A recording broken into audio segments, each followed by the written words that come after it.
તો સ્થાનિક સ્વરાજ્યની ચૂંટણી પહેલા વિરોધોના સૂર ઊભા થઈ રહ્યા છે। મહેસાણાના તાવડિયામાં મહાનગરપાલિકાની ચૂંટણીનો બહિષ્કાર થયો છે। ગામમાં ચૂંટણી પ્રચાર માટે આવવું નહીં તેવા બેનરો લાગ્યા છે।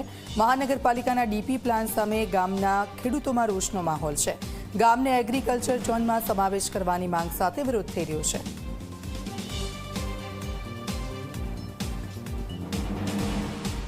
સ્થાનિક સ્વરાજ્યની ચૂંટણીની જાહેરાત થઈ ગઈ છે ત્યારે નગરપાલિકામાંથી મહાનગરપાલિકામાં જે છે તે બન્યા બાદ મહેસાણાની જે મહાનગરપાલિકા બની છે તેની ચૂંટણી પણ યોજાવા જઈ છે। ત્યારે ચૂંટણી યોજાયા પૂર્વે જ કહી શકાય કે ચૂંટણી વિવાદમાં આવી છે। હાલમાં અનેક ગામોમાં કહી શકાય કે ચૂંટણી બહિષ્કારના બેનરો લાગે છે। આપ જોઈ શકો છો, હાલ આપણે તાવડિયા ગામમાં છીએ। ખાસ કરીને મહાનગરપાલિકાની ચૂંટણીનો બહિષ્કારના અહીંયા બેનરો લગાવવામાં આવે છે। જે પ્રકારે અહીંયા ડીપી પ્લાનમાં જે ખેડૂતોની જે જમીન જાય છે તેને લઈને તેના વિરોધમાં હાલમાં તો તાવડિયા ગામના તમામ જે છે તે ખેડૂતો અને પશુપાલકો જે છે તે મોટી સંખ્યામાં એકઠા થયા છે ને જે છે તે સમગ્ર ગામની અંદર બેનર લગાવવામાં આવે છે કે આ ચૂંટણીમાં કોઈ પણ પ્રકારે મતદાન કરવામાં નહીં આવે। જો તેમની માંગ નહીં સ્વીકારે તો ચૂંટણીનો બહિષ્કાર થશે। ત્યારે આપણે સ્થાનિક ગ્રામજનો છે તેમની સાથે વાત કરીશું।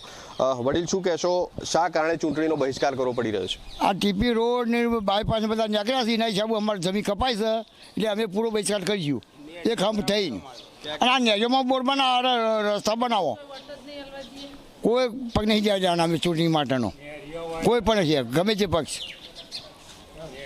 બિલકુલથી તમે શું કહેશો, શું સમસ્યા છે ગ્રામજનોની, શું માંગ છે?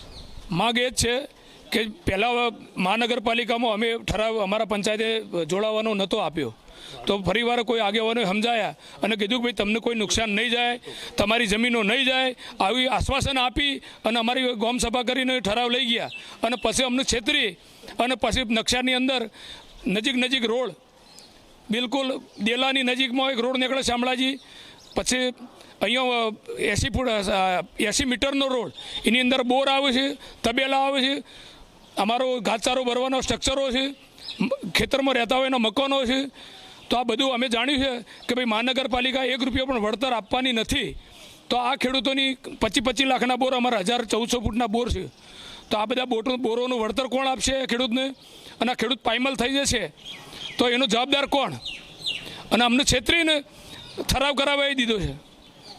તો અમે આના વિરોધમાં છીએ। પુનઃ વિચારણા કરવામાં આવે અને ઓછામાં ઓછી જમીન કપાય અને અમારી જે 40% કપાતની વાત છે એ અમારી માગણી છે 10% કપાતમાં અમને આપો। અમે એના વિરોધી નથી વિકાસના, પણ આડેધડ તો નહીં જ। અને નરેન્દ્રભાઈ પણ કહે છે, માનનીય મુખ્ય વડાપ્રધાન, કે મારો ખેડૂત દુઃખી ના હોવો જોઈએ। તો અત્યારે ખેડૂત ધ્રુસકે રડે છે, તો નરેન્દ્રભાઈને પણ વિનંતી કે અમારું ધ્યાન લે। 2 દિવસ પહેલાં જ એક કાકાને આ વાત હોબળ્યા પછી છોકરાએ કીધું કે બાપા આપણા ખેતરમાં રોડ પડે છે, ત્યારે કાકા બીમાર પડી ગયા, દવાખાને લઈ ગયા અને ગુજરી ગયા। તો આના જવાબદાર કોણ? માંગ નહીં સંતોષાય તો શું કરશો? માંગ નહીં સંતોષાય તો અમે ગોધી ચિંધ્યા રાહે આંદોલન કરીશું।